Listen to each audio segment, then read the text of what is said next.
On va parler un petit peu de votre travail parlementaire. Est-ce que vous avez l'impression qu'un député UMP noyé parmi plus de 300, il sert à quelque chose? Est-ce que votre mandat a servi le Biterrois et la 6e circonscription? Eh bien,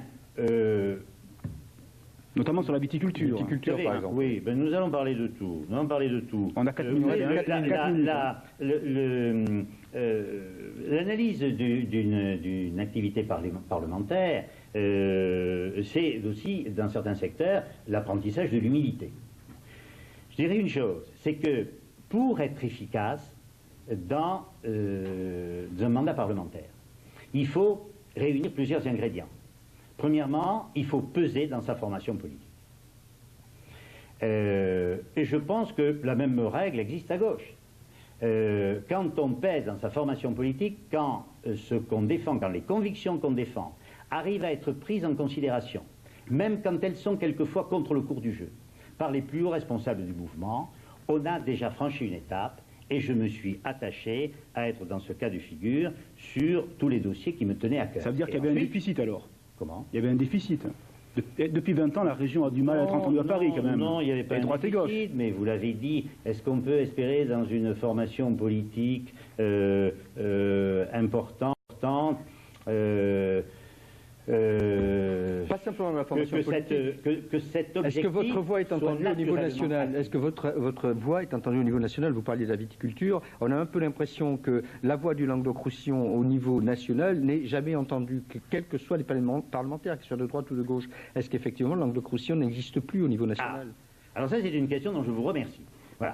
Parce que, effectivement, en matière de viticulture, quand on analyse ce dossier, on est dans toutes les formations politiques ayant vocation à gouverner dans une situation ubuesque. C'est-à-dire que ceux qui s'occupent, ceux qui parlent d'agriculture et de viticulture, bien entendu, mettent en avant ce dossier, notre dossier, et c'est bien naturel.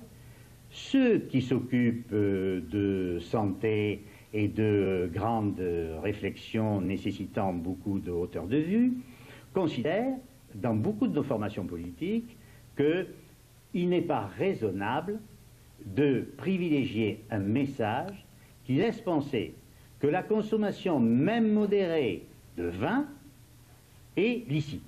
Voilà la difficulté. Alors, moi, je peux dire qu'au niveau de l'UMP, j'ai mis un certain désordre. Et je peux dire qu'avec 90 députés qui ont suivi mes propositions d'amendement, nous avons mis le gouvernement en minorité. Bon, ce jour-là d'ailleurs, nous étions dans l'hémicycle, 90 députés UMP, nous ont prêté main forte au nom du groupe socialiste 6 parlementaires, dont la discrétion a été unanimement reconnue. Ce que je veux dire, c'est que moi, au niveau des instances nationales de l'UMP, chacun connaît mes positions. Mes positions concernant la santé, elles sont respectées. Et à partir de là, les positions raisonnables que je défends dans le cadre de la modération pour la viticulture, elles sont prises en compte. J'aimerais qu'un député socialiste, quel qu'il soit, représentant la viticulture, soit également écouté par sa formation politique. Ce n'est pas de la polémique, ce ne sont pas des remarques politiciennes ordinaires, mais je pense que si nous avions la chance d'avoir dans l'ensemble de nos régions un parlementaire socialiste dont les positions pourraient être prises en compte par M. Claude Évin, par M. Le Gouet, par les grands ténors du Parti socialiste, peut-être pourrait-on espérer une politique socialiste, une stratégie socialiste un peu plus structurée et un peu plus bienveillante que celle que nous avons eue du temps de messieurs Jospin et Glavany. Merci, M. Cugnain.